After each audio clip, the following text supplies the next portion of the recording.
Hi guys, I'm going to do this as a double upload, one on my TikTok page and one on my YouTube page. All I can say is to you guys is thank you ever so much for tuning in here on Wrestling Fan Open Mic Night here on YouTube or Galvin Knots on TikTok. All I can say is this, right?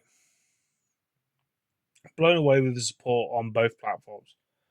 I cannot stress you enough. I cannot stress you enough how I'm grateful when you watch me talk about professional wrestling.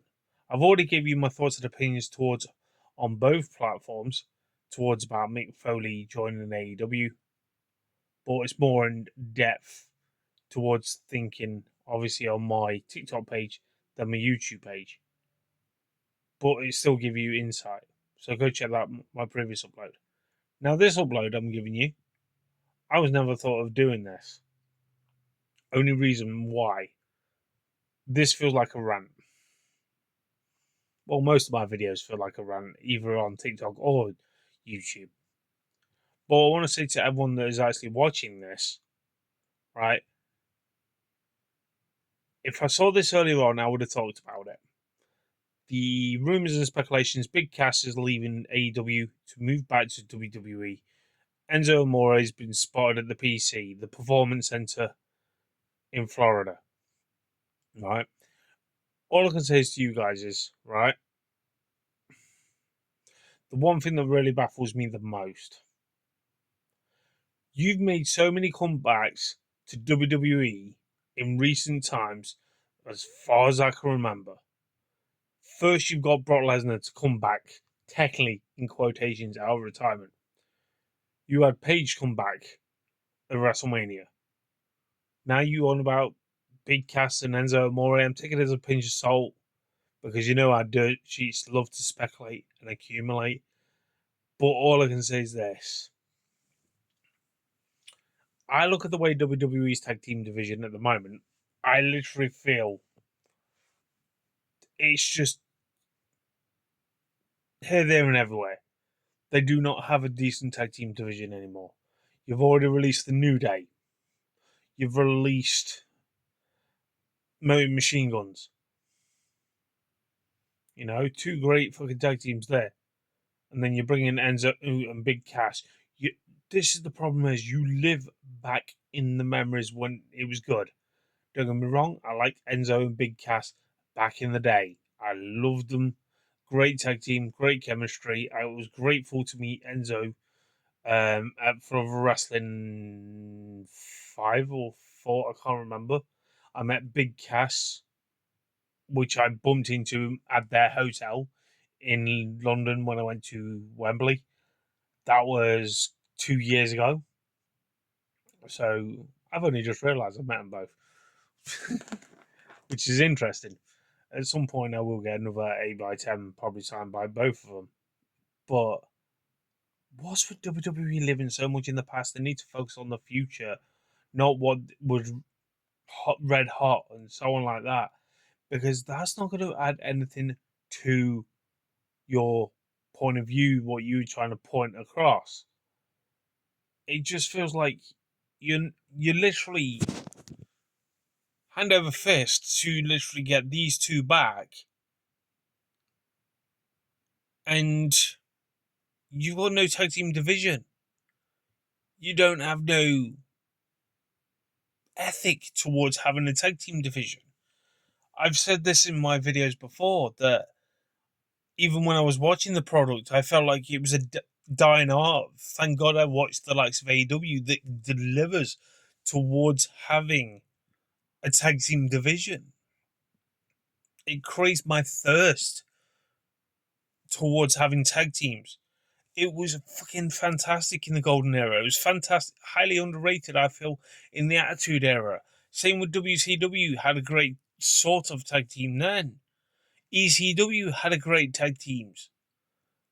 You had great tag teams in TNA, but then you look in the past, I would say 5 years, it's not been that great than what WWE had to offer when I was watching the product, let alone seeing what's going off. You're just having makeshift tag teams. Yeah, fair enough, all companies do it. But you had no purpose for it. But you could have easily had amazing tag team division. You could even you look at Enzo and Big Cass, if they came back, right, let's just say, they could have had a decent feud with the likes of Motor Machine Guns. What they're gonna actually do? You're gonna do R-Truth and Damian Priest versus Big Cass and Enzo Amore? I've literally forgotten the freaking. It's been that long that I don't remember the tag team name. Tell me in the comments, please do. I know people be kicking me right now if they had a chance, but there's no purpose. You know, it feels like you trying to relinquish the whole tag team division slowly but surely. But then, obviously, with the rumors and speculation, these guys are coming back. It's not going to add anything. You'd expect someone like Triple H to give influence towards the tag team. The only people that technically get it right in the WWE realm is NXT. And that's me being honest, what I've seen by clips. You get it right there, but you can't get it right on the main roster. How? You've already got rid of fucking Road Dogg. Would have been a massive asset to improve the tag team division by training certain tag teams. Even Shawn Michaels working with some of the tag teams. But the problem is when you got them on the main roster, you expect them to be the top tier. But I literally thought within the last 5 years, it was a dying art form on the main roster. And that might be a strong stretch to a lot of people. But when you lost the likes of FTR, who was Undivided or whatever the name was, then you lost Undisputed Era when you had Bobby Fish, Kyle O'Reilly, Adam Cole, even though that was a stable, but you still had the stability there. When these guys kind of left, you didn't have that much. You didn't have that much going for the tag team division. You know, I just feels like, what is going off? Why would you want to bring these back when you haven't technically got a division? You haven't got. It doesn't make any sense with all these comebacks. It really don't. You know, it's like the other evening you had Brock Lesnar come back, like I mentioned, that technically came out of retirement, even though he wasn't retirement, but a lot of people thought he was retired. Well, you've already squashed Obi Femi. No one wants to see a fucking trios match with these two, do you? You know, it just made no sense, no point, or anything. You need to have stability in your tag team division to make it worthwhile watching. That's just me being honest. Tell me your thoughts in the comments. Until next time, keep subscribing on YouTube as well as hitting that plus symbol here on TikTok.